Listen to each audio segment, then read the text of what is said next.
Donc on vous a promis un débat, c'est bien à cela que vous allez assister.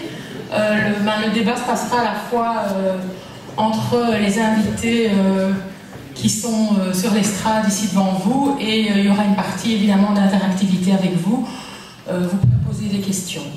Donc le thème qu'on souhaiterait aborder avec vous en fin d'après-midi, c'est celui des documentaires, des films, des docu-fictions, des docu-soaps. Donc depuis un an ou deux, il pleut ce genre de feuilletons, de séries, de documentaires au niveau des chaînes télévisées, avec une très très bonne audience. Donc pour débattre de ce thème, on aura 6 experts qui ont tous quelque chose d'intéressant à dire, en commençant par l'extrême droite. Je voudrais vous présenter Nicolas Depape, il est rédacteur en chef du Journal du Médecin. À sa gauche, Sophie de Brabander est une journaliste indépendante qui travaille notamment avec Georges Wercano, qui a réalisé, je vous montrerai 2 petites séquences, des documents soap qui ont été relativement médiatiques et célébrés sur la chaîne RTL TVI, qui est une chaîne francophone privée. Et mademoiselle de Brabander a participé notamment à la réalisation de ces 2 documentaires. À sa gauche, le professeur Didier de Canière, qui est chirurgien cardiaque, qui travaille au CHU Saint-Pierre. Il figure parmi les experts parce qu'il a un point de vue très intéressant à exposer à l'Assemblée. C'est un médecin qui a fait la couverture du Life Magazine il y a quelques années, ce qui lui a valu à la fois célébrité, mais aussi probablement un peu d'attaque de la part des collègues un peu jaloux. Il a un autre point de vue à nous exposer, c'est qu'il a travaillé pendant 3 ans et demi à l'université de Miami comme chirurgien cardiaque, dans un pays où la médiatisation est assez mise en avant, et où là-bas c'est les hôpitaux qui incitent les médecins et les chirurgiens à se faire filmer, à être médiatisés et à apparaître dans les médias.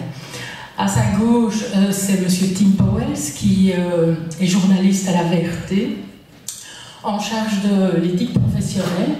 Donc c'est une chaîne de télévision qui s'est en tout cas, dirais-je, équipée d'un spécialiste de l'éthique. Et dans les films que nous allons voir et le débat que nous avons, l'éthique a certainement sa place et est un volet important. À côté de M. Powell, c'est Jacques Notterman, il est neurochirurgien, mais il est ici un peu au nom de l'ordre des médecins du Brabant. Un des petits films que je vais vous montrer concerne notamment un neurochirurgien. Le fait qu'il soit neurochirurgien aussi n'a rien à voir, mais un neurochirurgien qui apparaît comme ça dans une série documentaire et qui a eu quand même assez bien de médiatisation et de problèmes. En tout cas, il a dû se justifier et il a été amené à être interpellé par l'ordre des médecins. Donc, le docteur Notterman nous rappellera en tout cas le rôle de l'ordre et en tout cas les rapports des médecins avec l'image de la médiatisation et parfois même la publicité. Le dernier expert, c'est Vincent Claes, il est le rédacteur en chef du journal Le Spécialiste.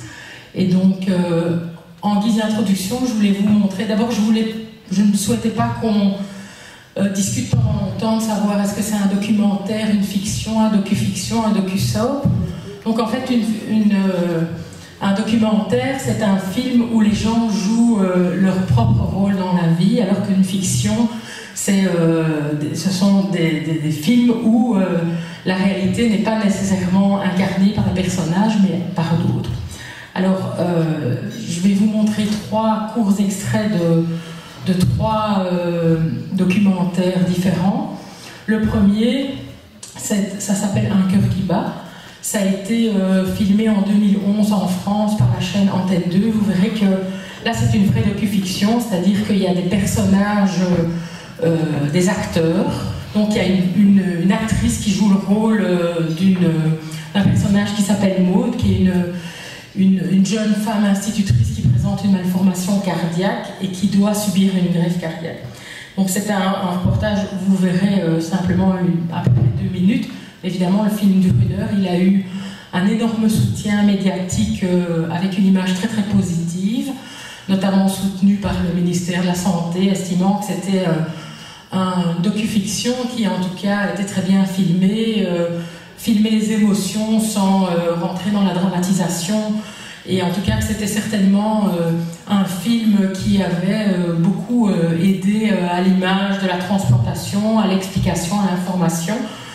Donc ce docu-fiction a vraiment joui d'une belle image médiatique et a été soutenu. Ça c'est pour le premier film. Le deuxième, c'est le célèbre Dr Rafto. C'est une courte séquence. Donc le Dr Rafto, c'est un docu-soap qui a été qui est passé à RTL TVI. Ça a été 4 épisodes d'1 heure étalés sur 4 semaines, qui raconte l'histoire du professeur Christian Raftopoulos, qui est le chef de service de la neurochir aux cliniques Saint-Luc. C'est ce fameux docu-soap qui a été relativement attaqué, notamment sur les aspects de personnalisation liés autour du personnage, parce qu'il se livre tel qu'il est, c'est-à-dire on le voit avec des patients, on le voit en salle d'op avec des assistants, il est connu pour avoir un caractère un peu retors, donc il est filmé comme ça. Il a été excessivement attaqué par des collègues ou des soignants qui trouvaient qu'à certains moments ils ne se reconnaissaient pas vraiment dans ce mode d'interaction professionnelle. Mais par ailleurs, il y a eu aussi un impact sur l'audience très important, puisque le deuxième épisode a été vu par plus de 500 000 personnes. Ça représente presque 30% de l'audience ce soir où c'est passé.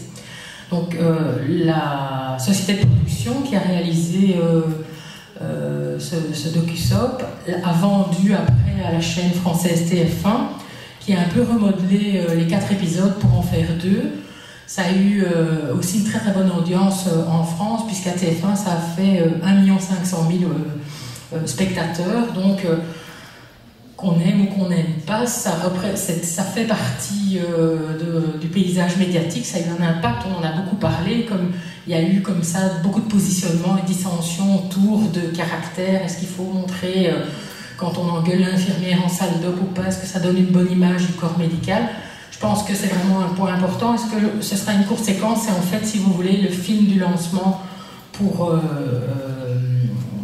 quand l'émission est passée à TF1. Le troisième petit film, c'est aussi, non pas la suite, mais l'autre série qui a réalisé RTL TVI après Dr Rafto. Je pense que le point intéressant, c'est que Madame de Brabander, qui est là, a participé aux 2, donc elle pourra donner son point de vue et expliquer pourquoi ils ont un peu changé de style. Donc ça, c'est une petite séquence dans les films. Ça a été 3 émissions autour du thème du prélèvement, du don d'organes, où on voit une partie liée avant la greffe, on attend l'organe, on est appelé, la transplantation elle-même. Il y a des éléments qui sont filmés en salle d'op. Vous verrez, j'ai choisi des images en salle d'opération, pas de sang, vous inquiétez pas, mais donc il y a vraiment un tournage vraiment avec les vrais médecins, les chirurgiens qui participent, les infirmières qui ont tous donné leur consentement évidemment. Et donc c'est une courte séquence et vous verrez que le style esthétique et la manière est un peu déjà différente. Et je pense que ça sera important de voir pourquoi en fait ils ont changé un peu le style. Donc je commence par le premier film qui s'appelle Un cœur qui bat. Je m'appelle Denis Gauthier, j'ai 11 ans, je suis greffée du cœur depuis 1 an et demi. J'ai 32 ans et je suis greffée depuis 6 ans. J'ai 37 ans et je suis greffée du cœur depuis 18 ans. Je suis greffée depuis 5 ans. Je suis greffée du cœur depuis 22 ans. La greffe du cœur est la plus grande aventure médicale du XXe siècle. Qui aurait prédit qu'un jour on pourrait remplacer le cœur comme un vulgaire moteur? Les archives témoignent des peurs et des doutes des pionniers de la greffe, mais aussi de leur audace qui a bouleversé les mythes. Les greffés du cœur que nous avons rencontrés sont de véritables survivants. Tous ont un point commun.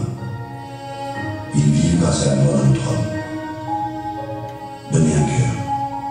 Une mère qui a dû accepter l'inacceptable, la mort d'un enfant, nous racontera comment elle a fait ce don précieux.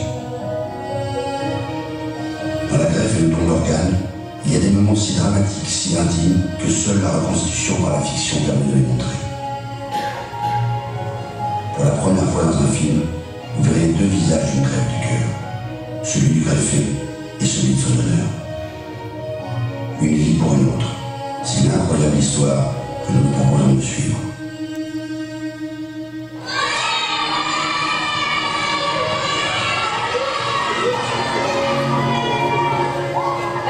Maud est institutrice à Villerville en Normandie. Elle adore les enfants, mais elle ne peut pas en avoir. Son cœur ne le supporterait pas. Maud est née avec une grave malformation cardiaque. Aujourd'hui, son cœur est à bout de force. Personne ne le voit, mais la vie de Maud tient un fil. Un fil qui peut se rompre à tout moment. Elle ne le sait pas encore, mais elle aura bientôt besoin d'une greffe du cœur.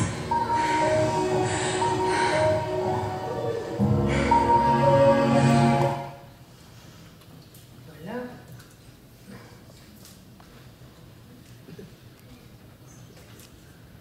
Donc ici c'est la bande de lancement donc, du premier épisode du Dr Rafto sur TF1. Mardi, service de neurochirurgie du Dr Raftopoulos. Il faut toujours être positif, mais il faut être prêt à tout.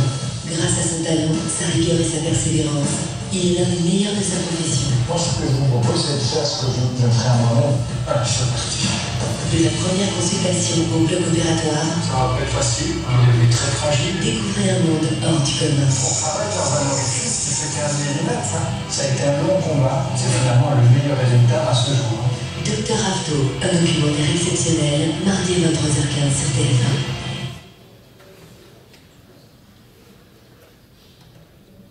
Et donc ça c'est un court extrait de Une deuxième chance pour la... La veille, sa greffe avait été annulée, mais ce matin, la coordination de l'hôpital Erasme l'a rappelé.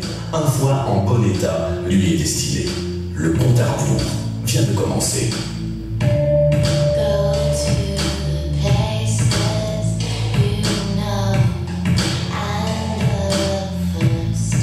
Daniel est déjà dans le bloc opératoire. Pour Franca, il faut maintenant patienter.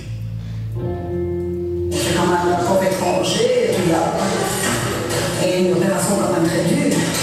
On espère, parce que on est poursuivis, il y a 40 ans qu'on est ensemble, et j'aurais du mal à accepter s'il arrive quelque chose. Chaque transplantation est un challenge. En salle d'opération, les chirurgiens préparent le nouveau foie qui vient d'arriver. L'organe n'est pas optimal, mais il est acceptable. Dans ce cas-ci, le foie semble un peu trop volumineux. Ici, on a pris un greffon marginal pour ce patient pour raccourcir au maximum son délai d'attente à cause de son cancer. Et donc on prend un petit risque qui est calculé, mais qu'on connaît, et qui est discuté avec le patient. Voilà. Et donc je vous invite on aurait pu vous passer des heures de film, hein, parce que...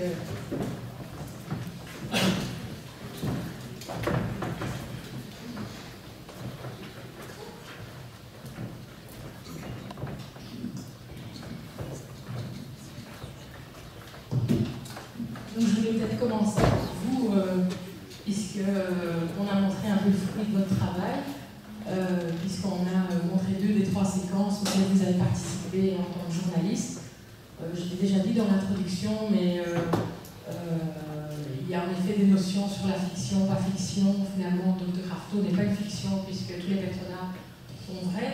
Est-ce que vous pouvez nous expliquer à la fois les caractéristiques techniques qui font que, bon, dans le dernier extrait qu'on a vu, par exemple, il y a de la musique, c'est pas la musique qu'on passe en salle d'opération, les aspects techniques, je dirais, dans lesquels on entoure l'histoire de ces équipes médicales, de ces équipes des patients, et aussi un peu votre aventure avec ces 2 séries, et ce qui a fait un peu que vous avez changé par rapport au Dr Rafto.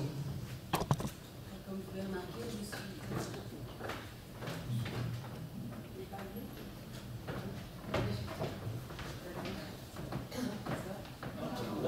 Non.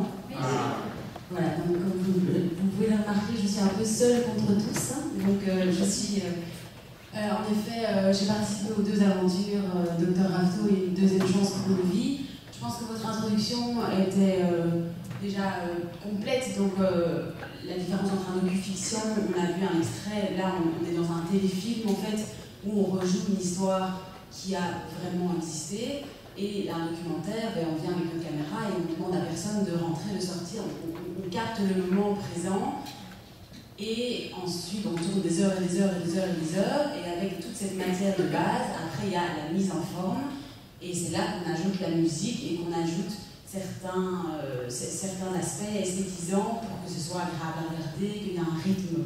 Voilà, comme on passe d'un texte brut à un texte bien écrit, agréable à la lecture, et je pense que c'est dans cette étape-là qu'on délimite en tout cas plus précisément le style. Et donc ici on parle donc de séries documentaires, parce qu'on est donc dans le documentaire, donc on a capté des ambiances, des séquences, des histoires réelles de patients, et on les a mises en forme à la manière d'une série de fiction. Et je pense que celle-là, c'est le point de départ de la tempête qu'il y a eu autour de Dr Rafto, c'est qu'en fait on a utilisé les codes de la fiction, mais pour mettre en beauté, pour emballer les choses, mais on n'a en rien changé les histoires. Tous les patients ont été très contents de participer, c'est leurs histoires, comme ils ont voulu nous les raconter. Et donc voilà, je pense qu'il y a vraiment eu une confusion dans la tête des gens, je crois que c'est en grosse partie à cause de la publicité et des bandes annonces qu'on a fait autour de la série. Mais voilà, de nouveau, il y a la bande annonce et puis il y a les 4 fois 45 minutes, c'est tout à fait autre chose. Mais pour nous qui ne sommes pas des professionnels, quels sont-ils les codes de la fiction plus particulièrement? Les codes de la fiction, si on demande à tout le monde dans la salle, je pense que tout le monde a déjà regardé une série, quelle qu'elle soit, donc c'est autant dans le médical, Grey's Anatomy, ça peut être les experts, ça peut être... Et en fait, c'est tout simple, c'est pas révolutionnaire, c'est juste une série, c'est plusieurs épisodes d'affilée, et donc il y a une histoire qui continue au-delà de l'épisode et qui est continuée, racontée avec certains acteurs qui deviennent primaires, secondaires, enfin je veux dire, c'est juste que c'est une histoire racontée sur 4 épisodes. En fait, moi j'imaginais que c'était plus technique avec à la fin du premier épisode, un suspense. Mais par exemple, le suivant. Ça c'est des techniques utilisées, donc ça on appelle on tease la suite, donc on donne envie de regarder le prochain épisode, et donc on montre un court extrait, donc c'est vraiment comme dans les séries américaines, dans le prochain épisode, vous aurez ça. Ça c'est quelque chose qu'on a utilisé dans la série Dr Rafto, qu'on n'a plus utilisé dans la deuxième chance pour une vie, parce que voilà, malheureusement en Belgique on est très débutants, je pense que on doit nous regarder de l'étranger, se dire qu'ils sont mignons d'en parler parce qu'ils n'ont vraiment pas encore beaucoup d'expérience voilà, je pense que là où vous avez travaillé, c'est tout à fait autre chose. Et donc nous, on est un peu en train de créer un genre en Belgique, mais qui existe déjà beaucoup plus largement. Et donc on essaye des choses, il y a des choses qui marchent, il y a des choses qui marchent pas, il y a des choses qui plaisent, des choses qui plaisent pas, qui plaisent moins, qui posent plus de problèmes. Et donc on évolue au fil des expériences. Voilà. Oui, moi, peut-être pour l'intérêt et la pugnacité du débat, je vais vous dire, vous n'êtes pas tout seul. Moi, j'ai aimé, j'ai pas pu, j'étais aux États-Unis, comme vous l'avez dit, au moment où ces choses ont été tournées, et puis les bruits de ce scandale nous sont quand même parvenus outre-Atlantique. Moi, j'ai aimé ça. Ça vient dépasser de frontières, c'est toute la journée. Oui, non, ça s'amplifie évidemment. La réalité, c'est que moi, j'en ai rien vu que ces petits extraits. Je trouve que ce sont des bons films, ce sont des bonnes nouvelles. Où est le scandale? Le Monde a des héros aussi qui méritent. Moi, je préfère Christian Raftopoulos que Nolila. Mais voilà, pour se défendre. Je ne vais pas être démagogue par rapport à ça. Mais je le connais bien. Je pense que le vrai problème derrière, évidemment, et tout a été écrit sans flatterie dans le court pitch de l'introduction de ce congrès par M. Désir. C'est très important de rester maître de la communication, de le faire ensemble, de ne pas raconter n'importe quoi aux gens. Et Christian Raftopoulos, c'est un homme intelligent, c'est un homme qui, comme tous les neurochirurgiens, a passé 15 ans dans sa vie à étudier une science complexe. Et ce qui est bon pour lui, cette lumière qu'il reçoit de la part de journalistes professionnels, elle est bonne pour l'ensemble de la communauté.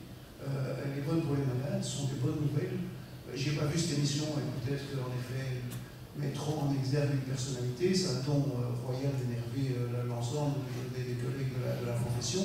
Évidemment, il faut discuter de ça, M. Notre-Dame seulement aura un avis beaucoup plus construit et beaucoup plus autorisé que le mien sur ça. Mais moi, j'avais envie de dire, je ne pense pas être le seul, par la réalisatrice qui trouve que ces 3 extraits qu'on a vus, en quelques secondes, rendent très très bien l'atmosphère de ce qu'on essaie de faire tous les jours, de ramener les gens de l'autre côté du Styx et de la Québec. Et c'est pas mal. Passer la parole à M. Landerman pour cet aspect. Vous me voyez ici, dans un rôle que je n'aime pas spécialement. Oui. Ça marche? C'est d'amener un peu la contradiction. Alors, reprenons les choses par le début. Ça fait maintenant 20 ans que ces types d'émissions médicales ont augmenté de façon exponentielle. Le Conseil de l'Ordre national des médecins a émis 3 avis, plus un 4e qui est un simple rappel, en 20 ans sur le sujet. Le premier avis, c'était un consensus qui avait eu lieu entre les différents hôpitaux de la ville et le conseil provincial sur le contenu à donner dans les communications des médecins, quel que soit le type de communication d'ailleurs, avec les médias.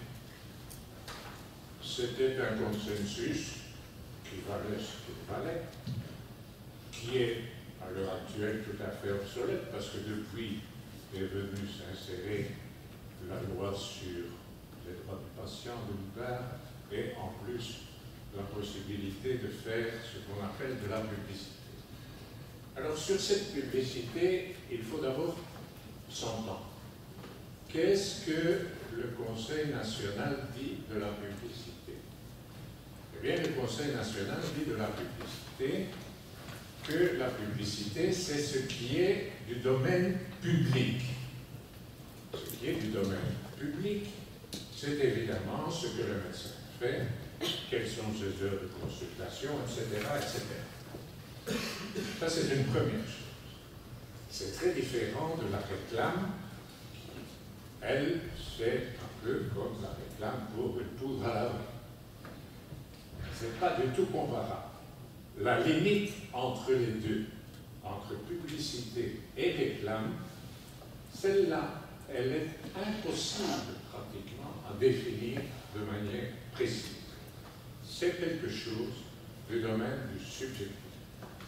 Et je crois que ça, c'est un point important lorsqu'on parle des rapports de la médecine avec les médias. Parce que vous avez difficile d'obtenir un consensus complet entre les différents interlocuteurs et même au sein même de la profession médicale. Pourquoi? Parce que les médecins, entre eux, ne sont pas d'accord. Ils ne sont pas d'accord pour différentes raisons. Soit ils sont spécialistes ou généralistes. Les généralistes, malheureusement, sont rarement interviewés ou ont rarement accès aux médias. Les spécialistes ont plus facilement accès aux médias, et je dirais certains spécialistes, pas tous. La chirurgie cardiaque, c'est seulement un des domaines. La neurochirurgie en est un autre. Je suis payé pour le savoir, etc. Et au sein de ces mêmes professions médicales, ce qui se passe, c'est que vous avez encore une autre différence. Ce sont les praticiens hospitaliers par rapport aux médecins exerçant à l'extérieur et qui, quelque part, voient dans certains types d'émissions la promotion d'une institution, alors qu'eux n'ont pas accès, quelque part, à ce type de promotion. Et ça les dérange. Ils ne sont pas contents. Et ils en font part, bien sûr, au Conseil provincial de l'ordre ou au Conseil national, in fine, qui est là et essaie, dans la mesure possible, de maintenir l'Église au milieu du village et de contenter tout le monde, ce qui n'est pas simple. Donc, c'est difficile. Le problème de l'émission numéro 2, Dr Rafteau, je suis mal placé pour en parler quelque part, parce que je l'ai très très bien connu. Je dirais même que je lui ai appris à faire des nœuds. Donc, je le connais parfaitement. Le problème, c'est que ce qui a heurté le monde médical, c'est le titre de l'émission. Ça, c'est une première chose qui ressemblait un peu trop à une fiction qui était sur les chaînes télévisées pratiquement en même temps. Et le rapport entre les deux a fait que, bon, ça a fait du foin dans les médias et dans le public. Sur le fond, ce qui est dit dans ce film, et dans ce film, il n'y a pas d'erreur médicale là-dedans. On pourrait s'entendre sur le contenu. C'est la forme qui dérangerait la plupart des médecins qui ont fait des remarques. C'est la forme. Et aussi le fait qu'un individu paraissait être encensé plutôt que d'autres. Ça soulève le problème du végétariat. Le végétariat, c'est très bien, mais c'est évidemment une arme à double tranchant. Parce que vous pouvez en profiter un temps. Ce temps est d'habitude très court. Beaucoup de gens vont vous contacter pour vous voir, et puis vous allez les recevoir, et il se fait que les 3 quarts des gens qui vont vous contacter suite aux émissions, c'est pas chez vous qu'ils devaient venir, c'est chez un autre médecin, parce que ça ne correspond pas à votre spécialité. Donc vous allez les voir et vous allez les décevoir. Donc ça c'est un premier côté. Je vous interromps, mais sur cet aspect, c'est un risque qu'a pris évidemment le docteur Rafteau-Poulos, et en effet c'est lui qui en a subi les conséquences, mais est-ce que vous ne pensez pas aussi que ce genre de film participe à créer des vocations auprès des jeunes adolescents qui rêvent de devenir neurochirurgiens? Ça, c'est un autre problème.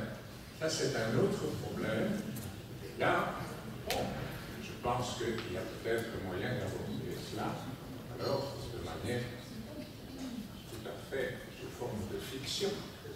Parce que Dans quel cas, il n'y a pas de problème avec le corps médical.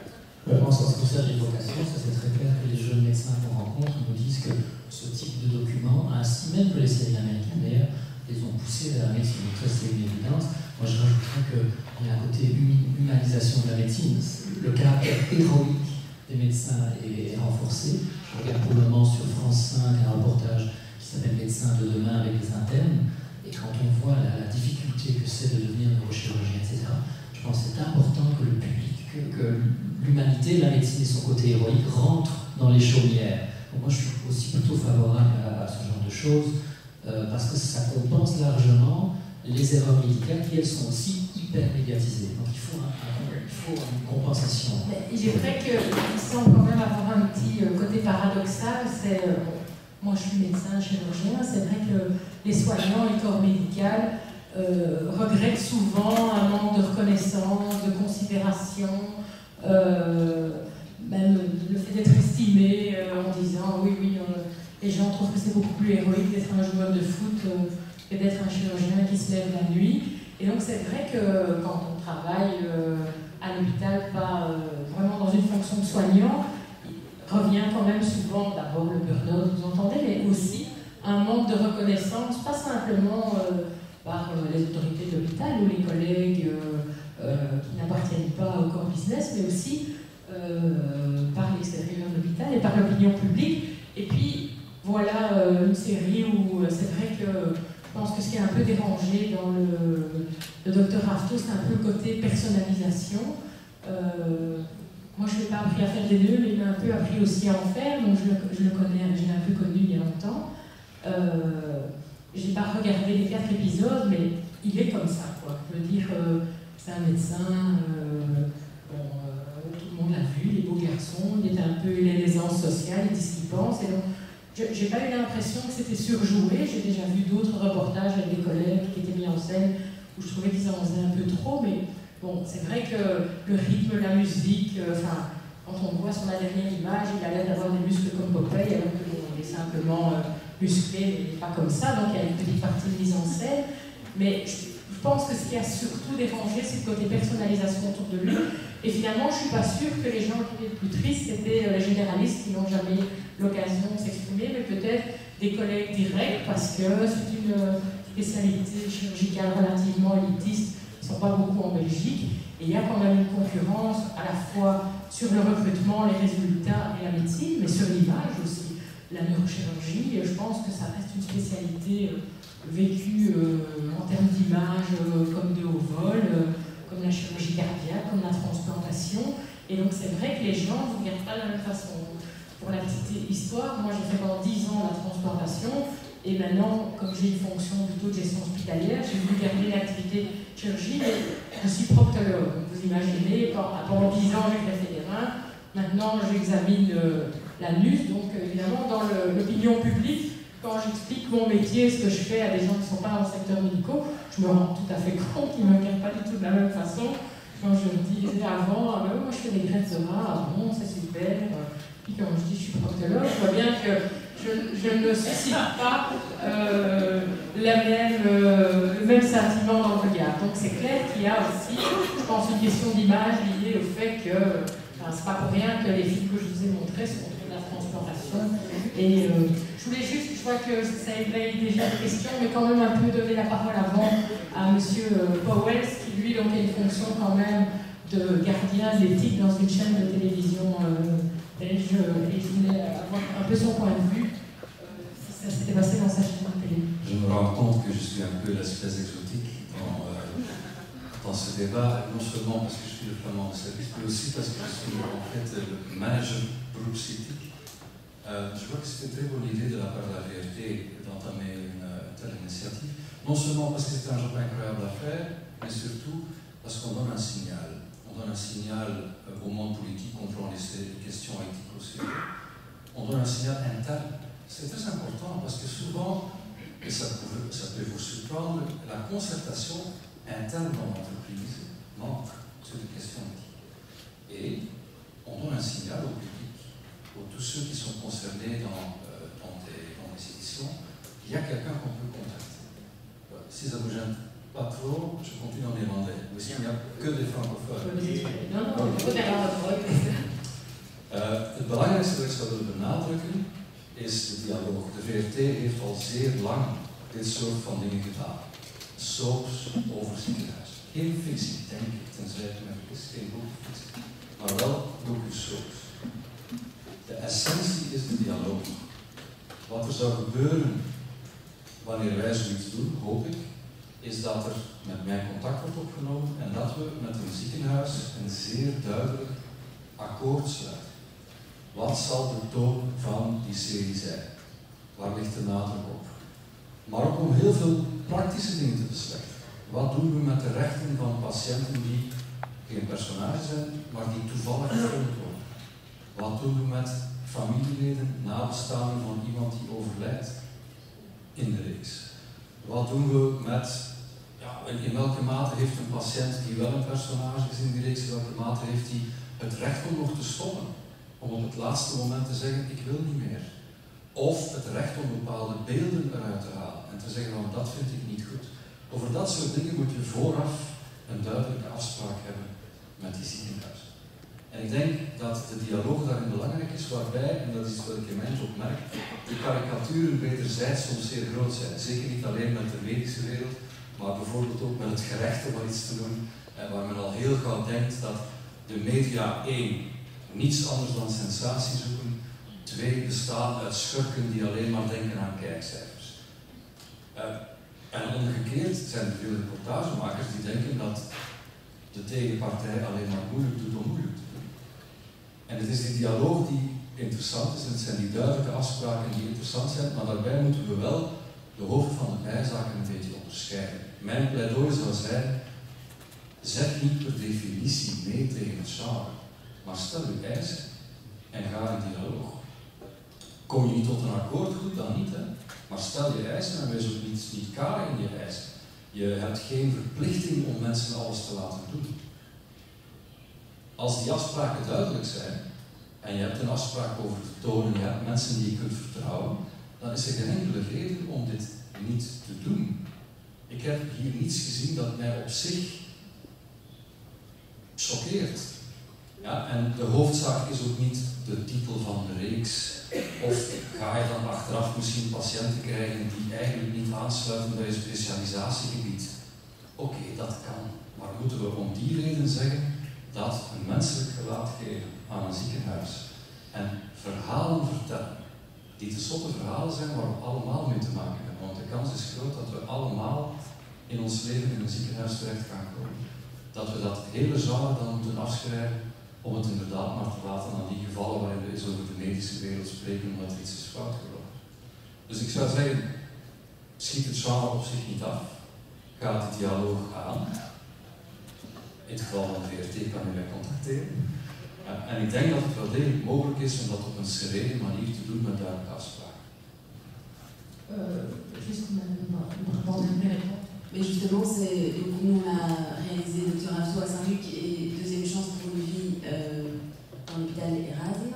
Et entre l'envie de faire ce reportage, ce documentaire et les premières images tournées, il y a eu 2 ans de négociations avec l'hôpital où justement on a discuté tous ces points. Donc c'est vraiment beaucoup de travail pour nous avant de filmer l'image, mais au moins après tout est clair. Et on peut avoir alors même une bonne collaboration avec l'équipe de communication, avec l'entièreté de l'hôpital, et il n'y a pas de qu'est-ce que vous faites là avec cette caméra. Voilà, je pense que ça ne sert à rien de faire des coyotes et d'arriver sans avoir discuté de tout avant. Par contre, pour toutes les choses, donc le droit des patients, comment est-ce que ça va se passer, même le nombre des cliniciens présents, les jours de tournage, la nuit, enfin, les cartes d'accès, on peut discuter de tout. Par contre, je crois que chacun a son métier. Et donc, à un moment, il faut aussi nous faire confiance. Et c'est vrai que le titre d'une série se décide avec des gens qui ont une expérience dans les médias. Ils se disent, voilà, si on personnalise un peu plus, si on se focus peut-être plus sur un personnage au lieu d'essayer de mettre tout le monde en avant, on va augmenter le public et on va augmenter l'attachement aux patients, l'attachement aux médecins.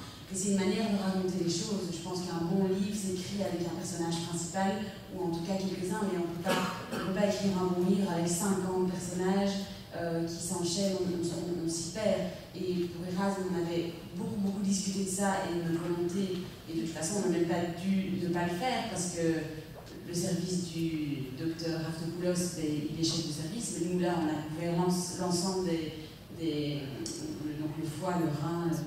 Et donc, on avait plusieurs chefs de service et donc on a plusieurs personnages principaux, mais par contre, sans le vouloir, de nouveau, c'est évidemment, il y a certains médecins qui sont beaucoup plus présents et mis en avant et charismatiques, mais ça c'est à nous, c'est comme ça que ça se passe dans les hôpitaux. Je pense que vous avez déplacé le point pour le savoir. Et donc voilà, je pense que... Vincent. Je voulais juste ajouter qu'en effet, je pense qu'il faut aller dans le détail dans la discussion, peut-être même juste au titre tout de même, parce que un titre, peut-être pas d'une émission, par exemple, quand je fais de la presse écrite, mais dans un article, ça fait qu'il y a une grosse différence entre ce qu'il y a dans l'article et un titre qui peut être vraiment très différent, mais qu'il faut faire attention aussi que ça ne devienne pas non plus un outil de communication de l'hôpital et que ça reste dans les mains des journalistes ou de la presse, parce que ça peut très vite devenir, dans la discussion, un outil de promotion, un outil de... Et ça, alors c'est vraiment, là, on passe à autre chose, on passe à un produit qui est un produit de promotion de l'hôpital. Donc il faut laisser la part de liberté journalistique qui doit être discutée, mais qui doit exister. Je voulais juste rajouter que c'est vrai qu'on entend, moi je pense que c'est vraiment important, on entend souvent parler des hôpitaux quand il y a une faillite, quand il y a une grève, quand il y a un cas suspect, quelque chose comme ça, mais on entend rarement dans la presse parler des hôpitaux dans d'autres circonstances. Et il n'y a plus d'émissions de télévision à l'heure actuelle avec des émissions de santé. Il y en a sur TV5, il y a le docteur qui est bien faite, il y a l'émission RTBF au positif où M. Désir a participé il y a tellement longtemps, qui est aussi bien faite. Mais à part ça, il n'y a plus grand-chose. Donc, proposer ce genre de sujet permet aussi, je rejoins Nicolas Depas par rapport à ça, à créer des vocations. Et on entend tout le temps parler dans notre secteur de pénurie de médecins de certaines spécialités, des soignants, des infirmiers, même du personnel administratif. Bon, l'hôpital n'a pas toujours les moyens d'attirer financièrement toute une série de gens. Je pense que permettre pendant quelques semaines de voir un hôpital, une entreprise fonctionner au travers de personnages qui sont peut-être un peu idéalisés ou qui sont peut-être un peu mis trop en valeur, ça permet quand même de créer une belle émulation autour du secteur de la santé. Je voulais juste dire au sujet de la scénarisation, de la starification qui est un peu reprochée. Bon, les producteurs de ce genre d'émission ne vont pas se tirer une balle dans le pied et nous montrer un plan fixe comme dans les années 70 avec un cœur qui bat pendant 1 heure. C'est pas possible. En plus, ils sont en concurrence avec des séries américaines très bien faites. Donc ils sont presque obligés, on ne va pas ennuyer les gens. Par contre, je voulais demander à Mme de Brabander si il y a une possibilité que le chirurgien, en l'occurrence, ait un regard sur le montage. Pour voir si, nous, on fait ça aussi dans les interviews, parfois quand c'est un peu délicat. Est-ce qu'ils ont un droit de regard? Parce que parfois, il faudrait peut-être dire les choses autrement. Pour nos documentaires, tout le monde peut exiger une vision avant diffusion, les patients, l'hôpital, le médecin, même un anesthésiste. Hein, je veux dire, on a vraiment consacré beaucoup de temps à ça, à ce que chacun se sente respecté, en tout cas dans le travail. Et si quelqu'un ne voulait pas apparaître, il suffisait qu'il me le communique et il était flouté dans l'intégralité du montage. Et donc vraiment ça, il y a un accès à la version définitive. Et voilà, maintenant, on nous a jamais demandé, ni le médecin, ni l'hôpital, de changer de manière conséquente quelque chose, parce qu'on s'entendait bien, on a tellement discuté aussi avant que... Monsieur Poirier, vous voulez réagir avant M. Bernard? Je voudrais tout simplement ajouter que c'est quand même un problème ou un domaine de tension. Tout d'abord, qu'est-ce qui est la responsabilité du journaliste? Qu'est-ce qui est la responsabilité de l'hôpital? Si vous n'avez pas envie de collaborer avec une documentaire, une série qui s'appelle Le Docteur, je ne sais pas quoi, c'est à vous. Si vous ne voulez pas, vous ne voulez pas. Si vous pensez que le personnage de docteur, ça va mal dans le corps médical, bon, c'est à vous. Il est tout à fait possible de prendre des personnages comme patients et de dire que c'est le patient qui est le rôle central et le personnage central. Mais deux, il faut se rendre compte que le montage, c'est vraiment quelque chose qui est fait par ceux qui sont spécialisés. Est-ce que c'est très difficile d'aboutir à la fin d'un montage avec beaucoup de changements qu'il faut encore faire? Et là, il est très important de faire des concertations intenses et de préparer les gens à ce moment-là.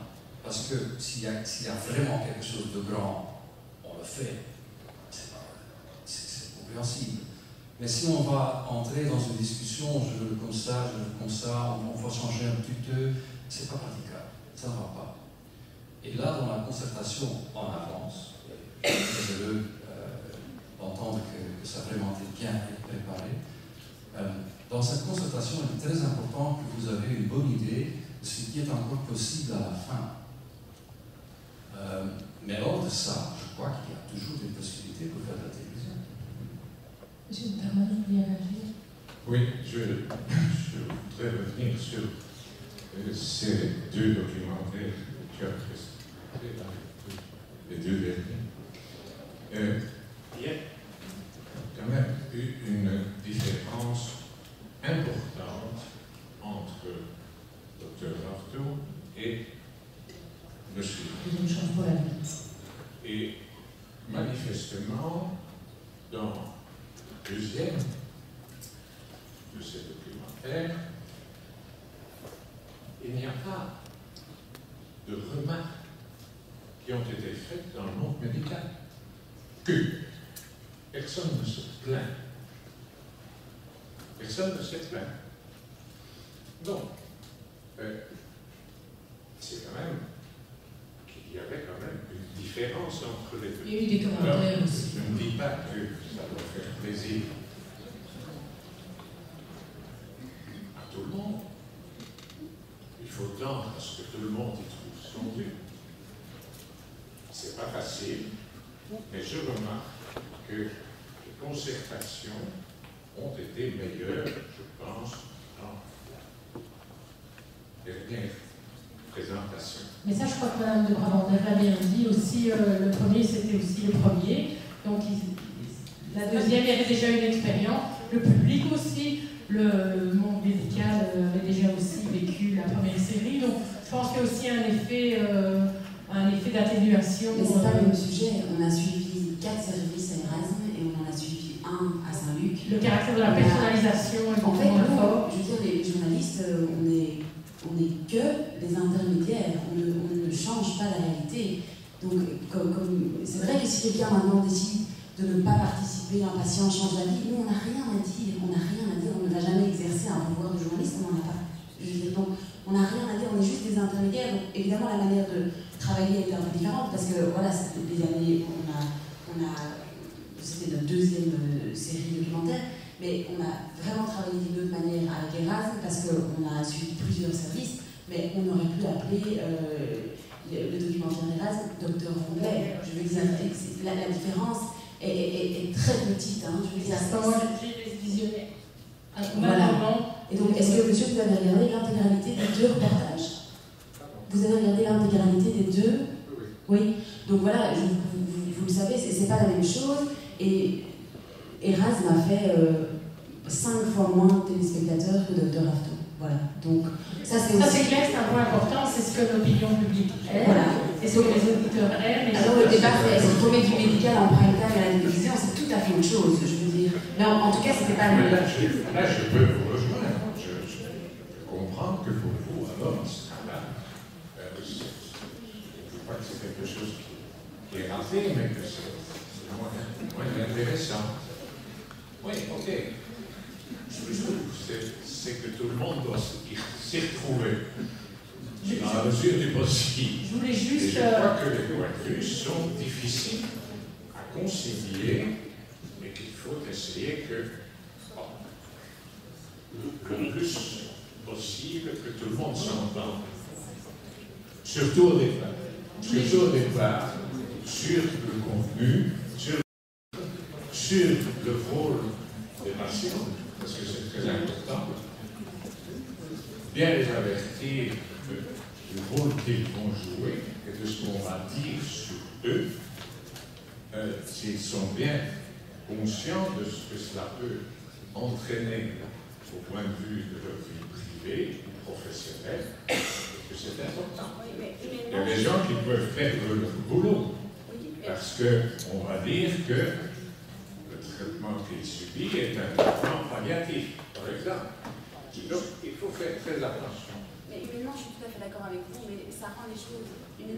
Humainement, personnellement, je suis tout à fait d'accord avec vous. Moi, je travaille vraiment. Voilà, mon seul point, c'est que tout le monde doit être respecté. J'ai jamais eu aucun problème avec quelqu'un qui vit. Par contre, ça devient tellement compliqué. La tractation avec Erasme a été tellement longue et on a dû tellement s'adapter pour justement éviter toutes les critiques des médecins, les critiques des médias, les critiques du public. Pour finir, alors, on n'appuie pas dans un genre et on fait les choses à moitié. Et donc, résultat, c'est RTL, on ne fait plus de séries documentaires du médical. Donc voilà, en fait, on vient, avec cette évolution, on a, pour un petit temps, j'espère, retiré le médical du prime time. Donc ça, c'est... Alors, je vais donner la parole à la salle parce que je vois qu'il y a des réactions. Je voulais juste, avant de donner la parole à la salle, donner encore la parole à Dr Decalière pour qu'il nous explique quand même un peu à la fois lui, comment ça s'est passé, parce qu'il y a déjà plusieurs années avant la série, et c'était dans Life Magazine, donc probablement moins lu que La Capitale ou Métro en Belgique, donc peut-être qu'il y a moins de réactions, et aussi un peu son expérience aux États-Unis, où là, la médiatisation est même poussée par les hôpitaux. Oui, d'abord, moi je crois que ce débat ici, il nous honore vraiment. Je trouve que d'avoir une grande chaîne de télévision nationale qui nomme un commissaire, je ne sais pas quel est le titre exact, à l'éthique, et que ces commissaires travaillent, comme il l'a dit, de manière programmée avec le comité d'éthique de l'hôpital, pour débroussailler tout ça, c'est formidable et c'est nécessaire. Bon, je ne saisis pas toujours très bien où est le très très grand problème. Je peux vous dire qu'à mon avis, on a parlé de publicité, de vedettariat, c'est extrêmement marginal. Bon, comme Florence a dit, j'ai eu par un hasard complet, c'est une anecdote que je n'avais évidemment pas sollicitée, le privilège d'être le premier chirurgien à utiliser le robot dans le cœur et de faire la couverture de Time Magazine. Ma mère a acheté tous les exemplaires, si vous en voulez, je le distribue. Mais je peux vous dire deux choses. La première chose, c'est que jamais personne m'a reconnu dans la rue, même 10 minutes après, et ça n'a aucun impact sur la patientèle, aucun. Par contre, 15 ans après, un certain nombre de collègues râlent toujours parce que ça aurait pu et ça aurait pu être eux, et sûrement l'aurait-il fait mieux que moi. Ça n'a aucune importance. Je crois que les égos, les uns et les autres, vraiment doivent se mettre en veilleuse par rapport au bien commun, parce qu'il y a un train qui est parti et qui ne s'arrêtera pas. Ça ne veut pas dire qu'il faut faire tout et n'importe quoi. Moi, j'ai été abasourdi d'arriver aux États-Unis et d'avoir devant mon appartement la photo du chirurgien Mount Sinai, qui est excellent, mais sur un billboard de 50 mètres carrés, et puis je l'ai vu passer sur un bus avec le il s'agit aussi, malheureusement, qu'on le veuille ou non, et je ne défends pas ça, et je suis revenu travailler en Belgique pour la qualité de la médecine qui est pratiquée, mais il s'agit aussi, la médecine, d'un sujet qui intéresse énormément les jeunes. Si vous demandez aux gens dans la rue ce qui les intéresse, ce qui leur importe le plus, 50% vont vous dire la santé, et 10% seulement vont vous dire l'amour. Donc c'est un vrai sujet. 17,2% du produit intérieur brut américain va là-dedans. Donc, quand on a ici des réalisateurs de télévision, comme vous l'avez très bien dit, qui ne peuvent pas se tirer une balle dans le pied parce qu'ils doivent aussi avoir de l'audimat, il y a un certain nombre, à mon avis, de règles qui doivent être respectées. Il ne faut pas raconter n'importe quoi. Moi, quand j'ai eu affaire à des journalistes, j'ai toujours trouvé des gens qui étaient des intellectuels, qui étaient animés par une grande déontologie. J'ai toujours été, les rares fois où ça m'est arrivé, extrêmement impressionné par la manière dont ils arrivaient à digérer une info qui était souvent transmise dans un jargon un peu médical obligatoirement et non pas toujours compréhensible. Et en une demi-heure de temps, c'était un sujet dans le journal qui était compréhensible, qui était clair et qui était très très bien animé. Moi je crois que vraiment nos deux professions, à la fois la médecine et les communicants, les journalistes, sont des professions qui ont des considérations éthiques et cours depuis le début. Et que si on se met autour de la table pour décider dans quel cadre on va travailler, ben, il n'y a plus de problème. Mais en attendant, c'est vrai que le tourisme médical américain survole la Belgique pour aller en Inde. Et quand on essaye de dire, écoutez, nous sommes la capitale de l'Europe, il s'agit de beaucoup de travail, de beaucoup d'argent, notre euro, il est meilleur. On fait les résultats américains pour le prix de l'Inde. Ça nécessite aussi de ne pas tergiverser trop sur le plan des signaux qu'on donne quant à la qualité des soins qu'on fait. Moi, je suis peut-être devenu un peu américain par rapport à ça, où évidemment, et puis il était déjà avant de partir, on l'a testé. Les premières personnes que j'ai rencontrées, à part le président de l'université, le doyen de la faculté, etc., c'est l'équipe de communication. Ils ont dit, voilà, on va faire un plan com parce que vous êtes un investissement, vous venez, vous avez tel salaire, donc vous pouvez rapporter 3 fois plus. Et donc ils veulent faire un plan com, j'ai dit, hors de question, moi, je sais que personne ne connaît ici, si on a des problèmes avec le premier malade, ça va très mal se passer. Ça n'est pas dans notre culture, et puis ça ne change pas vraiment grand-chose. Je pense qu'entre ces deux extrêmes, il faut prendre le train, on l'a vu tout à l'heure, des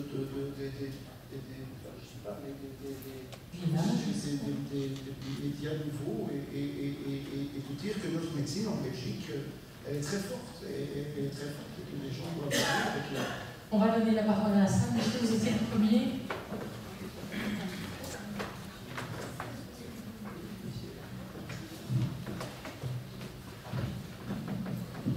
Oui, merci. François Génaud, je me permets simplement, on est aussi dans l'Assemblée pas mal de personnes qui essayons de réfléchir, vu l'émergence depuis une bonne dizaine d'années de ces services dits de communication dans les hôpitaux. Donc c'est devenu un métier. Et ces communicateurs, ces communicants, sont entre le récepteur et l'émetteur d'un message, c'est-à-dire comment faire parler de l'hôpital. Et à l'intérieur de l'hôpital, comment aussi respecter une certaine déontologie, une certaine éthique par rapport aussi à des médecins brillantissimes, des chirurgiens qui savent parler, des chirurgiens qui peuvent parler, des chirurgiens qui veulent parler, et aussi tout l'ensemble du personnel médical qui fait la vie d'un hôpital par rapport aussi à des personnes isolées qui travaillent hors milieu hospitalier. Et donc nous, en termes de département de communication, on a toujours cette question-là, qu'est-ce qui va attirer le média?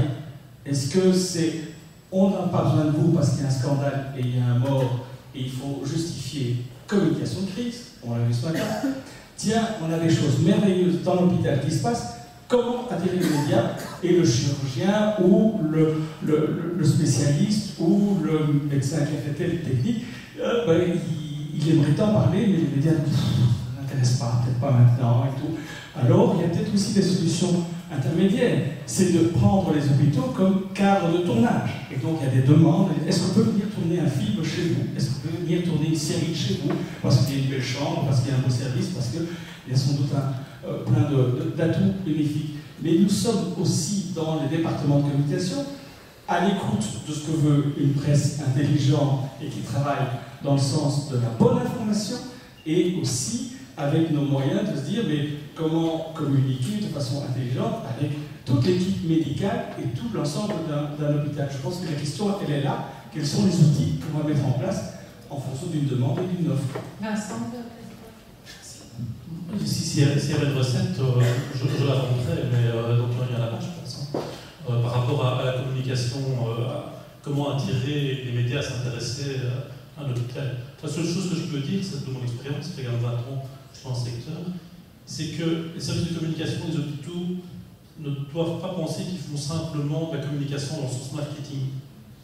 Et qu'ils doivent être prêts, même si ce n'est pas toujours le cas, concrètement, je peux vous le dire, qu'ils doivent être prêts aussi à répondre aux questions des journalistes quand ce sont des situations qui ne sont pas les situations qu'eux ont programmées. Par exemple, il y a un nouveau robot, je crois, robot Da Vinci, qui tous les hôpitaux en ont eu un moment. Je crois que j'ai reçu 100 communiqués, bon, j'ai ma 10 en disant que c'était la première mondiale, première régionale, première locale du robot Da Vinci. C'est vrai, ça fait plutôt partie du marketing dans un système concurrentiel. Par contre, si tout d'un coup on s'intéresse à, c'est pas une chose un peu technique comme le financement des hôpitaux et sera l'influence de la suppression des suppléments d'honoraires sur le financement de l'hôpital, question qui intéresse mes lecteurs en l'occurrence, ça va être moins facile de trouver, à part toujours les mains, des directions hospitalières qui vont vouloir s'exprimer, de peur de conseil d'administration, de peur de... Et là, parfois, le service de communication de l'hôpital a un rôle à jouer, de pédagogie, je dirais, envers sa direction, c'est pas toujours facile, dire voilà, il y a des directeurs hospitaliers, on connaît, on a même qui sont ici, qui sont des grands communicateurs aussi, qui savent bien les enjeux, il y en a d'autres, il faut quand même encore que les services de communication les convainquent de donner des informations à la presse. C'est quelque chose qui va dans les deux sens, en réalité. Il ne faut pas simplement que les services de communication pensent que c'est toujours dans le sens communication vers la presse. La presse n'est pas un service de communication, c'est un service d'information.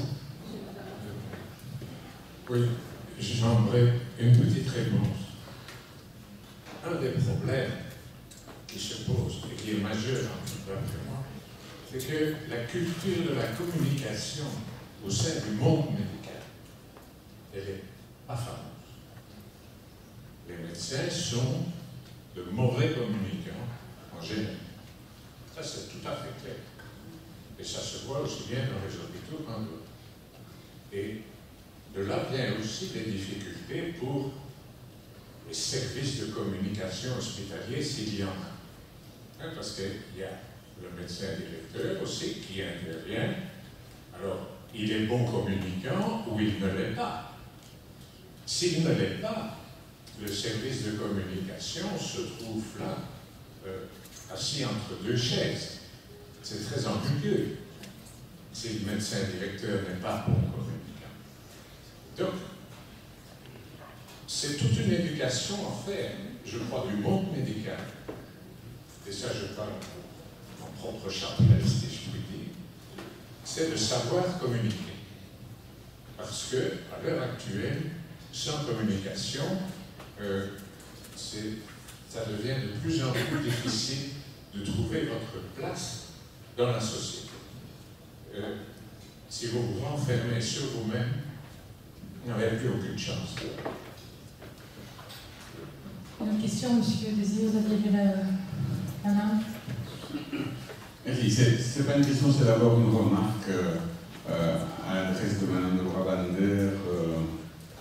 Je dois vous dire que dans la préparation de cet événement-ci, et d'une manière plus générale, le regard que l'Association belge des hôpitaux porte sur le travail que vous faites, pas seulement vous personnellement, mais en général, va tout à fait dans le sens d'un partenariat qui est positif. Et donc, je suis sincèrement soucieux que vous ne vous sentiez pas mis en cause ou peiné parce que, indépendamment tout à fait des extraits filmés ou d'événements récents, plus sur des informations ponctuelles à propos d'une patiente, mais d'une manière générale, depuis des mois et des mois, à l'Association belge des hôpitaux et dans les autres associations, on réfléchit aussi à quelque chose qui est la promotion d'ensemble. Ça a été évoqué pour essayer de s'extraire toujours des mauvaises nouvelles qui sont des anecdotes qui tournent mal, des problèmes de qualité et des éternels reproches financiers sur l'univers hospitalier qui coûte des fortunes. Et donc, le fait d'avoir une image positive est quelque chose de très précis. Néanmoins, et M. Klaas m'y a fait penser en posant une question de journaliste, je garde une interrogation dont je voudrais qu'elle serve à un dialogue. Je garde une interrogation sur votre identité. Donc, je vous ai entendu vous exprimer, je pense que le travail que vous faites est un formidable travail, mais dans mon univers référentiel à moi, le mot journaliste, j'accroche un peu dessus parce que ce qu'il me semble que vous faites, ce n'est pas traduire la réalité d'une manière critique. Moi, ce que vous montrez, je ne le perçois pas, mais je suis évidemment un spectateur privilégié, je ne le perçois pas comme la réalité. Je n'aime pas la présentation distordue, pas du docteur Rassopoulos en particulier, mais des chirurgiens en général. Si on veut me raconter une histoire, je préfère celle du docteur House. Autant raconter une histoire, c'est un vrai caractérier, c'est un vrai toxicomane, c'est un vrai emmerdeur de fiction. Le docteur Rassopoulos, que je connais comme tous mes collègues pour l'avoir fréquenté, il a de qualités ordinaires de chirurgien, il a des défauts ordinaires d'homme et de chirurgien, mais ce n'est pas un magicien, ce n'est pas un grand héros, et donc on risque de créer autour de lui des attentes distordues. Si, j'ouvre une parenthèse parce que vous n'étiez pas là, mais ce matin j'ai montré le contenu du soir d'aujourd'hui. Il y a là la mise en avant d'un autre grand héros bien connu de la place bruxelloise, qui s'appelle Guy Bernard Cadier, et le titre du soir, sur une grande double page, dit « Le magicien d'endoscopie ». Je trouve que le magicien, la star, c'est juste l'élément de trop par rapport à la réalité que je connais. Je ne prétends pas que ma réalité, je peux vous l'imposer. J'ai simplement l'impression que le journaliste, quand il pose des questions au service de communication, au service hospitalier, peut-être que, dans un autre angle d'approche, il pourrait se dire « Est-ce que c'est bien ça la réalité qu'on veut me vendre? Est-ce que je ne raconte pas une histoire avec des personnages réels, ce qui pour moi n'est pas exactement la même chose que l'image que je me fais du journaliste ?» Je comprends tout à fait, et le problème, et ça rejoint votre question, c'est qu'il faut savoir à quel public on parle. Ici, quand je disais à la blague, je ne me sens pas du tout menacée, seule contre tous, parce que je suis la seule en Orange, et la seule femme, et la seule d'un média grand public, et donc c'est vrai qu'il faut voir à qui on parle. Si on est dans le journal du médecin ou dans le journal du spécialiste, on ne doit pas obéir ou en tout cas jouer le jeu comme on le fait sur RTL TVI, comme ils veulent qu'on le fasse sur RTL TVI. On doit, à un moment, vous avez été en couverture du magazine parce que c'était plus vendeur que de mettre le robot en couverture. Et c'est vrai, je pense qu'à un moment, on doit obéir à certaines règles parce que, voilà, on parle d'un public qui en attend de certaines choses. Et un média n'a pas de sens s'il n'est pas lu, s'il n'est pas regardé. Et donc c'est pour ça que j'estime, moi je suis évidemment, je collabore avec beaucoup de personnes pour ce projet, et c'est vrai qu'on a raconté Dr Rafto, on a raconté Deuxième chance pour une vie, avec évidemment une grosse, énorme part de vulgarisation. Nous, c'est notre premier, parce que sinon personne ne comprend rien à vos vies, à vos boulots. Donc, en gros, on doit vraiment vulgariser. Et c'est vrai qu'à chaque étape de vulgarisation, on perd de la finesse, on perd certains traits, on en grossit d'autres, parce qu'on doit transmettre un message qui doit être compréhensible en autant de minutes dans ce format-là pour tel public, pour un public qui peut être n'importe qui. Si je pouvais embrayer sur deux petites réflexions. La première, c'est la distance évidemment entre l'information et la connaissance. Donc on est dans un monde où on est bombardé d'informations quotidiennes sur tout un tas de sujets. Et puis la deuxième, c'est l'impact. J'ai envie de vous dire deux anecdotes personnelles de médecins. La première, c'est pour ça que je rebondis dessus, elle concerne mon ami Guy Bernard Cadière, qui est souvent l'ami des médias, c'est vrai, qui est l'ami des stars, c'est vrai, etc. Et donc il y a longtemps, un jour, et je fais cette histoire courte comme on dit en anglais, Guy Bernard était parti faire un reportage au Cambodge où il opérait une petite fille qui était extrêmement jolie, et puis ça se terminait bien, et au temple dans le corps, il jouait le saxophone, en effet, le soleil se couchait, et la petite fille était là. Il me dit, qu'est-ce que tu en penses? Et je ne vais pas vous dire exactement ce que je lui ai dit parce que c'est pas très poli, mais j'ai dit, Jules Guibert, c'est très mauvais. C'est pas mauvais, c'est très mauvais. Tu es un imposteur, tu as pris l'avion, il y a des types qui travaillent là-bas tout le temps. Pourquoi est-ce qu'on les filme pas eux? Et pourquoi est-ce que toi tu voyages en première classe pour aller faire ça?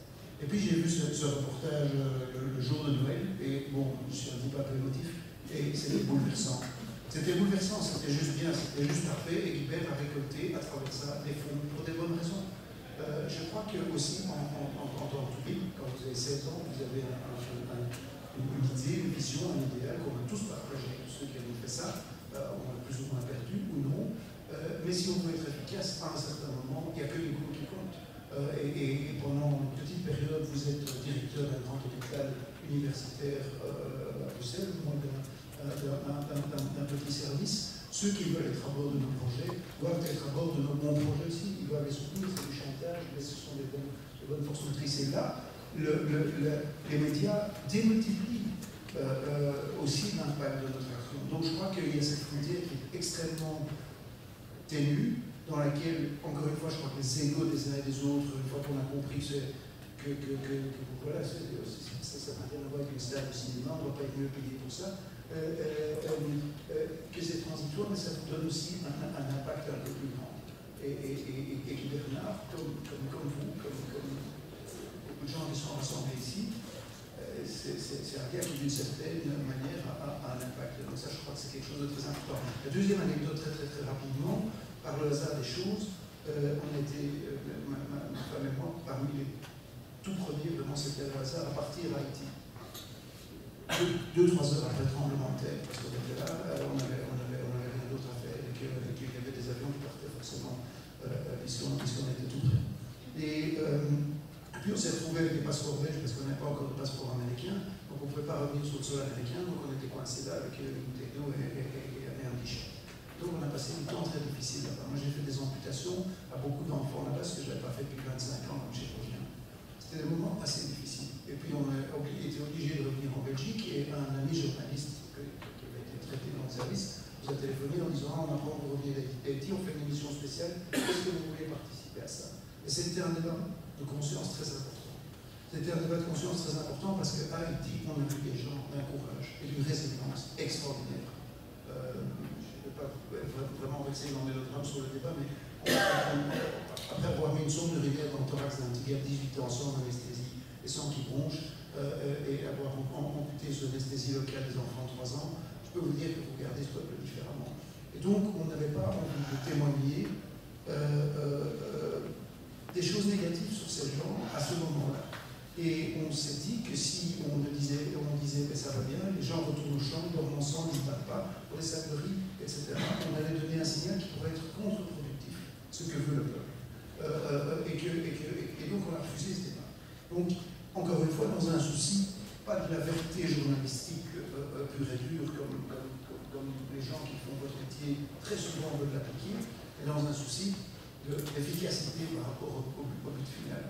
Et pour ça, Guibert, mon ami dont je le défends, c'était un champion.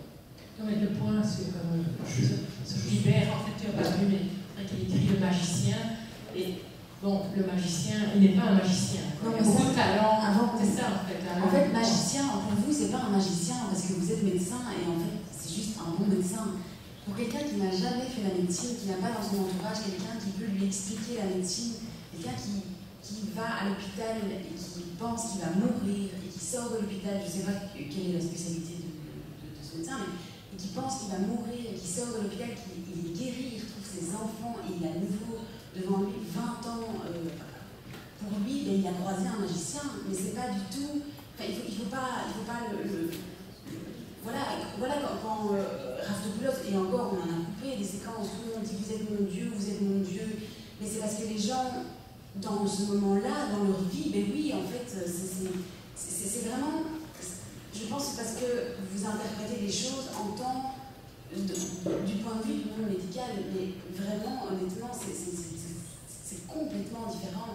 Et si le soir titre le magicien, c'est parce qu'il sait très bien qu'il s'adresse à un public pour qui un médecin peut être un magicien, parce que c'est incroyable ce qu'il peut faire. Voilà, et puis il ne faut pas non plus prendre le public pour des cons. Je veux dire, ça vient que c'est pas de la magie, c'est technique, c'est scientifique. Donc il faut aussi pas penser que le public gobe tout ce qu'on dit. Tout le monde a compris que Dr Rafto n'était pas Dieu. Hein. Je veux dire, il n'y a pas de souci là-dedans. Mais je crois que c'est juste une manière de... C'est pas exactement si lui a compris. Hein. C'est une blague qui circule depuis 20 ans où il y a des millions de chirurgiens qui travaillent. Je voulais encore donner la parole à un gueule qui avait levé la main, puis monsieur secrétaire.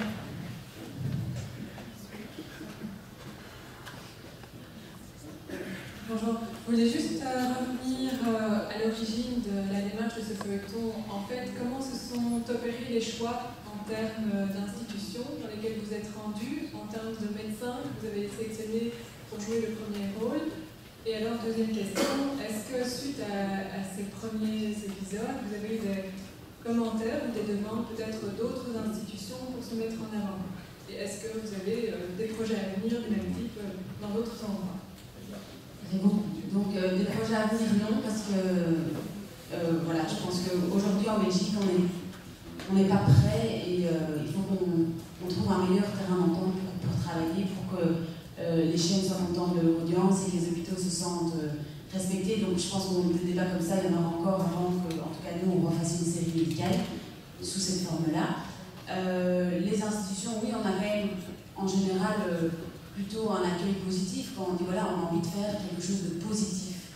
Il y a un truc qui marche bien chez vous, il y a un service qui cartonne chez vous, on a envie de faire un truc sur votre projet. Mais oui, ça généralement, on a un bon accueil avant qu'on commence à discuter de tous les détails. Et on a un bon accueil et il y a plusieurs institutions de manière informelle qui en tout cas, mais pas mal de médecins qui seraient prêts à participer. Ça oui. Comment est-ce qu'on a choisi les médecins qu'on mettait en avant? Mais ça, c'était les chefs de service concernés. Oui, mais avant de choisir la spécialité et l'institution, parce que des spécialistes, des personnes qui sont peut-être considérées comme des pauvres, il y en a un peu partout dans chaque institution.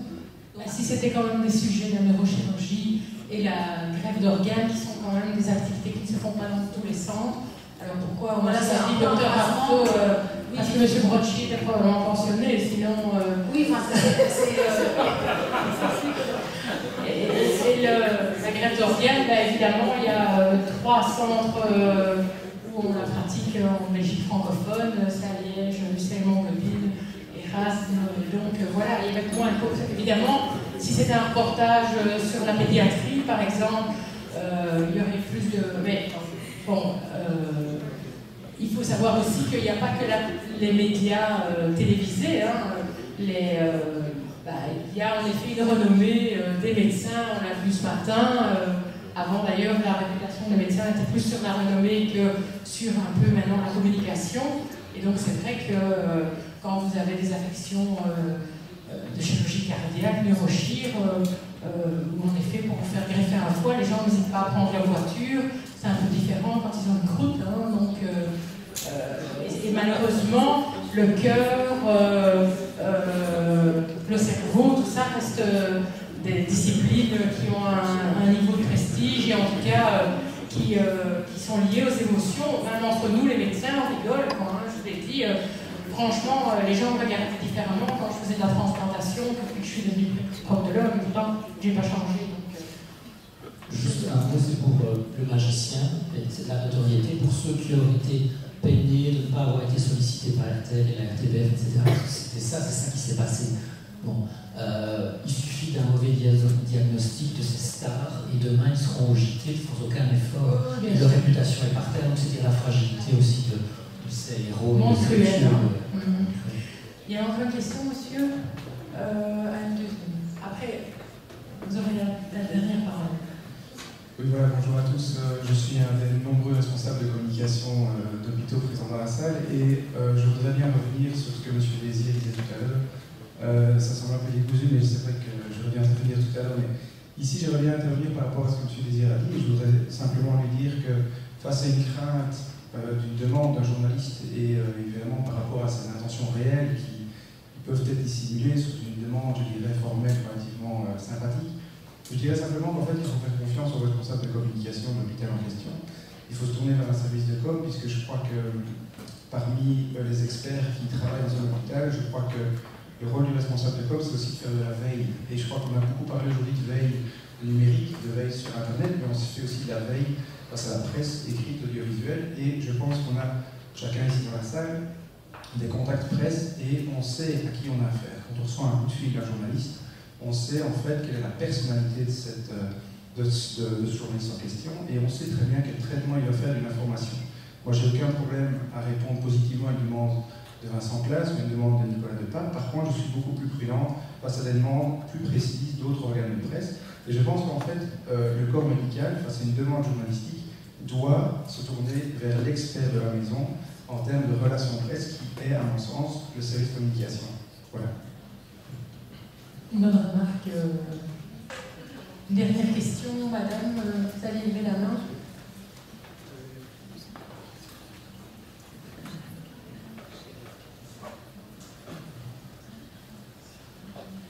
Voilà, je voulais juste dire un petit mot par rapport à ces ressentis, par rapport à ces émissions à la télévision et autres. Moi, je m'appelle Pascal Davier, j'ai travaillé 10 ans en salle d'opération à Erasme au tout début du docteur Artoboulos et je connais très très bien son caractère.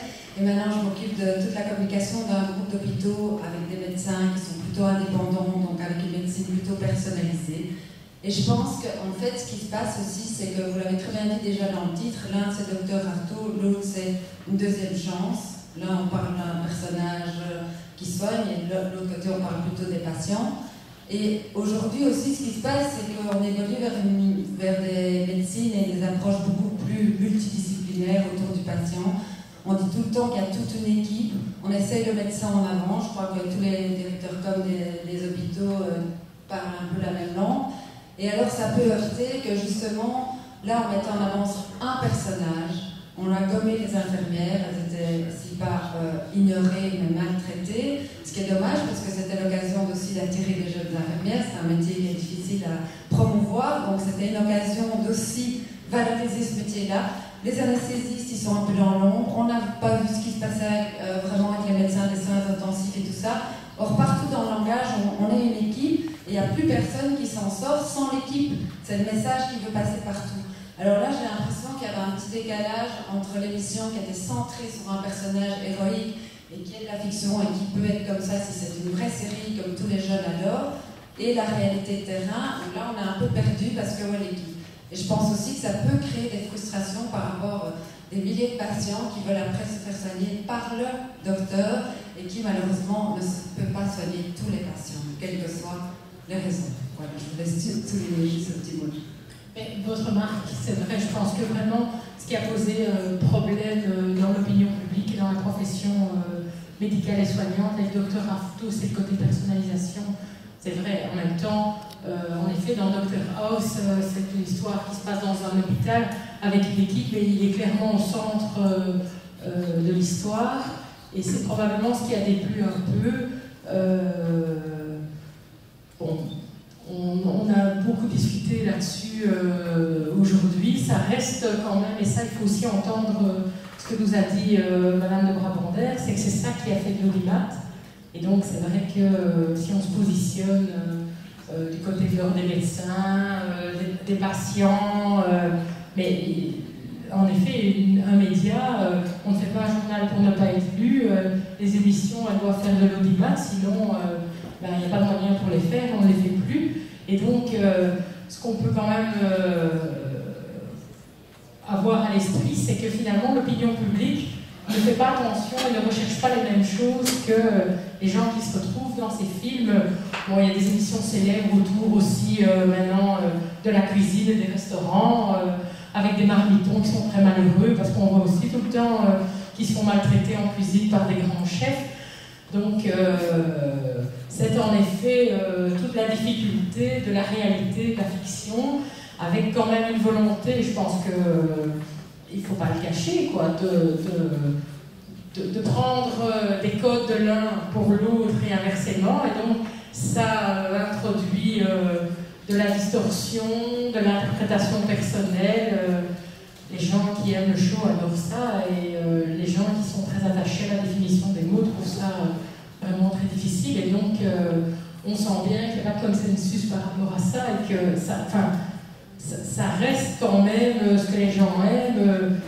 Je pense que vraiment le changement dans les séries est venu avec l'urgence, où jusque-là, en fait, on voyait quand même des films où il y avait des médecins, mais on voyait Alain Delon se brosser en salle d'op, sans masque, avec une clope.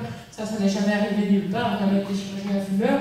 Et donc je pense que vraiment le premier pas, ça a été la série Urgence, où pour une fois, une série de fiction se faisait vraiment conseillée par des professionnels, et quand ils disaient tu mets 3 ampoules d'adrénaline, c'était pas n'importe quoi, alors que jusque-là, en effet, dans les films, on avait vu quand même un peu n'importe quoi. Et donc, ça a été le pas de l'évolution vers presque une médicalisation des histoires, hein. Et puis maintenant, on est dans un état un peu de mélange et parfois de confusion et de difficulté, mais ça produit aussi du rêve et de l'image. Mais personnellement, pour vraiment répondre, parce qu'il y avait beaucoup de contenu dans votre intervention, honnêtement, j'aurais préféré qu'on appelle ça UZ71, c'est le nom du couloir ou du service de neurochirurgie. US. Voilà. Et les soins. Ah oui. Donc, c'est vrai que ça aurait eu plus de sens, parce que c'est toute une équipe, et j'aurais préféré mettre, je dis je, mais c'est toute une équipe aussi, je me fais la localité, parce que pour nous aussi, ça a fait mal d'appeler ça Dr Rafto, parce qu'on sait très bien comment ça se passe, et je pense juste qu'il y a aussi un problème que, justement, les infirmières, tous les gens qui sont là jour et nuit, qui travaillent pour que le docteur Arthropoulos puisse faire ses opérations, eh ben, généralement ils ne sont pas chauds aux caméras. Donc le problème aussi c'est ça, c'est qu'on a tous ceux qui voulaient apparaître sont apparus, évidemment pas de la même manière, mais on a eu beaucoup d'infirmières qui étaient très contentes d'avoir leur masque et leur chapeau, parce qu'ils se disaient mais qu'est-ce que vous faites ici, on n'a pas envie d'être filmé. Et donc c'est aussi ça, c'est que souvent c'est le chef de service qui est super content que la caméra soit là, et qui est content d'avoir la pub pour sa spécialité, pour son expérience, mais on n'a pas le même accueil de tout le monde, et donc on ne peut pas avoir même une représentante des infirmières qui a envie de dire voilà, moi je suis aussi un personnage important de la série, et moi aussi je me lâche devant la caméra, et je vous accepte avec moi dans mon travail. Voilà, c'est une différence d'accueil aussi. Ok, bien qu'il y ait encore des questions, je voudrais clôturer maintenant le débat, parce qu'il faut qu'on respecte notre timing. Donc je voudrais remercier en tout cas les courageux qui ont accepté de prendre part au débat, et en tout cas la salle qui a été relativement interactive.